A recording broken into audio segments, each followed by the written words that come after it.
Hello everyone. Now you will hear a short retelling of the movie, Attack of the Spiders. Enjoy your viewing.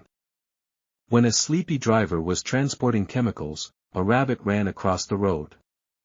The man turned sharply, and one of the barrels fell into a local reservoir. Its toxic contents spilled into the water. In a house nearby, old Joshua grows exotic spiders. A schoolboy named Mike dropped by to visit him. The boy noticed that the spiders had increased in size. All thanks to the crickets, which Joshua collects, immediately feeds to his spiders. While Mike was looking at jumping spiders, a tarantula escaped from the terrarium, the crown of Joshua's collection. The males compete with each other, bringing the females various gifts, beetles or mice.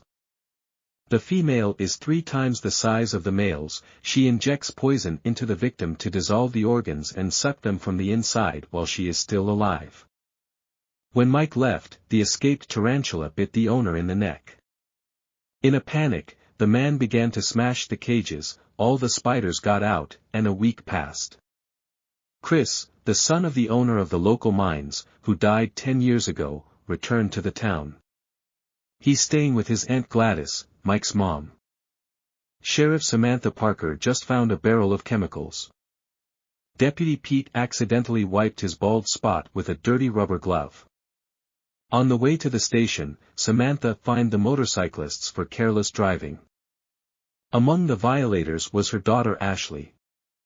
Brad threatens to turn to his stepfather, the mayor of the town, so that he solves this issue. Mike called Josh, but he doesn't answer, and his farm is already completely shrouded, and also, after that his wife left him. Samantha worries that her daughter is constantly looking for trouble on her ass, and just in case hands her a taser. Chris gathered his courage, visited Samantha from a bouquet of wildflowers to make a date with her. Mike ran to Joshua. He has to wade through a thick web. The guy records himself on the camera of a pocket computer. The old man himself is gone, only his shoes are left. Spider tracks leading into the mine and 8-legged ones were seen. Apparently, they have become 5 times larger compared to their usual size. The boy went into the mine, and not far from him saw a huge spider. At the same time, Chris decided to continue his father's work. He discusses with the miners that there is a strong concentration of methane in the tunnels, so they need to be careful on the way back to the city. He picked up Mike, who had brought with him a fragment of a hefty spider paw. Mike told about giant spiders that broke out of their cages and settled in the mine. The man just laughed at him, and called the paw a cactus. The miners started drilling. Suddenly the water stopped pouring out of the hose. The hard worker decided to suck it with his mouth, but instead sucked in a bunch of spiders. Well, then a bigger gang came out to him. Mike came home. He also told his mother a story about giant spiders, but Samantha is sure that her son's imagination was playing out because of the horror films that he constantly watches. Brad heard his eyes the mayor discussing that he was using the mines to store toxic waste. Wait runs an ostrich farm, and the birds are alarmed for some reason. The mayor approached the corral with a shotgun. From one ostrich there were only paws, a few more birds. The spiders dragged them right underground. The next day, the host of a local radio station and a lover of conspiracy theory says that 4 pets have already disappeared in the morning. This is definitely the antics of aliens with their anal probes. Ashley continues to hang out with Brad and his motorcycle buddies. She got tired of his dirty harassment, and she hit the guy with a shocker right in the balls. Then he fell out of the car and immediately wet himself. The girl left. Hefty arthropods loomed on the horizon. Brad immediately got on the motorcycle to get off. She and his friends pounced. Jumping spiders. The monster moves too fast, and it's impossible to break away from them, even on a motorcycle. In the end, Cabre remained, and he even fought off one of the jumpers with 2 legs. Fortunately for him, the pack switched to a truck with a tank. She took down the steering wheel, not the connection, which led to the explosion of the car along with the spiders. However, at the same time, the connection was lost in the city. It turned out that it was too early for Brad to relax, not all the jumpers were destroyed. He had to hide in the mine. The next victim among the pets was Gladys the dog. A woman discovered a hole in her basement that led to a mine. There, bloodthirsty circulars were already waiting for her. Chris went down after her and found another huge paw. It's definitely not a cactus. The man rushed home to Mike to show the find. The boy immediately calculated the size of the spider that had lost this paw. Maybe Gladys is still alive. She could have been packed for now as a gift for the female. At the same time, another circuit climbed into Keshley's window, attacked her and began to cover her with cobwebs. Chris came running to the scream and tries to fight off the girl with a stool, but a moment later, and he was trapped. How Ashley was saved by Samantha, who smashed an arthropod with a shotgun. Samantha called Pete and asked him to come to her with a gun. The cop took the boss's request seriously. The delirium reached the huge female of the roundworm, sucking one miner after another. One of the spiders got to the old barber shop and immediately wrapped one of them with a web behind the car. Peter was tied up by several jumpers at once. Mike reports that Joshua had 100, maybe 200 spiders, and they are all night hunters. It is necessary to somehow warn the residents, and this can now be done only by radio. The jumpers, along with Pete, reached the sheriff's house. One of them settled right on top of the policeman's car and was immediately shot. The whole company got into the car and rushed to the trailer of the eccentric radio host. Samantha, as it is, talks on the air about the attack of giant spiders. Even the paranoid Harland reads this nonsense. A hefty tarantula unsuccessfully approached the trailer. Mike warned his mother about this, and there at the last moment managed to direct the residents to hide in the mall. The tarantula began to open the trailer in the field, fired from a pistol. He does not pay any attention, the townspeople hear all the twists and turns on the air. The trailer flipped over with the spider. People managed to escape from the Hulk at the very last moment.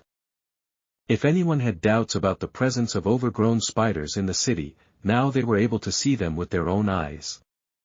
Eight-legged scampers on walls and cars, break into cafes.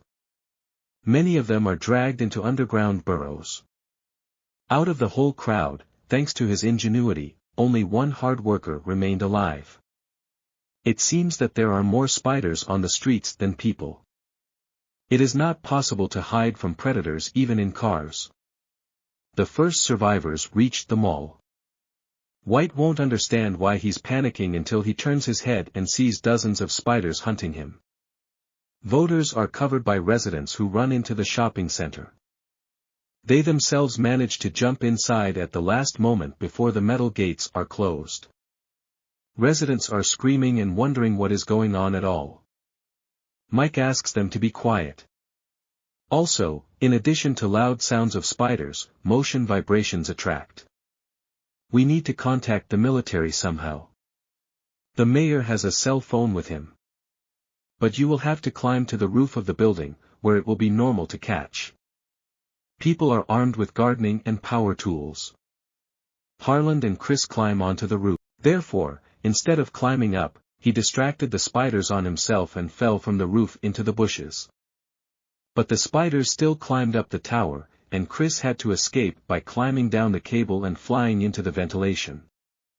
Brad ran into his stepfather in the mine, but he didn't talk to him for long. And then they were dragged away into the darkness. Samantha helped Chris out of the vent. The old man was ambushed by a spider, and the villa did not help him. He was not destined to join the survivors in the basement. True, they were trapped too. From the side, something hefty is breaking into the room, but it turned out that it was nonsense that broke down the door with a forklift.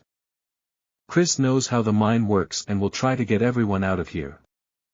Soon they smelled methane. You need to be extremely careful with fire. The ATC guard, who was walking in front, dragged the spider away, but it will not be possible to repel him, because people cannot shoot. Fortunately, the hard worker took at least a crossbow with him. Way to the exit lies through the nest of the female of the roundworm. Eaten people are suspended in cocoons, but not all are dead. Wade is waiting for his fate with his head to the bottom. At this time, the tarantula made its way into the basement, and an army of spiders rushed into the tunnel. The mine exit is already close, the others will get to it themselves. And Chris wants to find his Aunt Gladys on the way out. Samantha has to turn on the generator. Chris has an idea of leaving. Samantha says she knows that the man loved her all this time. If he had confessed earlier, things might have worked out for them one way or another. Chris walks among the bodies in search of Gladys. Fortunately she has not yet been turned into a mummy. And behind the man there is also a huge gold mine sparkling. People ran outside, and Gladys was almost killed by her bad habit. To her nephew came out a giant female of the roundworm. You can't shoot back, so Chris sprayed the spider's perfume right in the face with his ant. Chris escapes on a motorcycle, and the disoriented monster is followed by hordes of smaller spiders. Samantha was able to turn on the generator with the help of a shocker, which she gave to her daughter. The current reached the broken light bulb.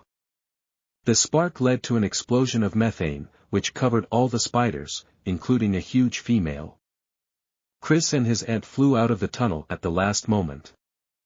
Along with the mine, the shopping center, which belonged to the mayor, was blown up.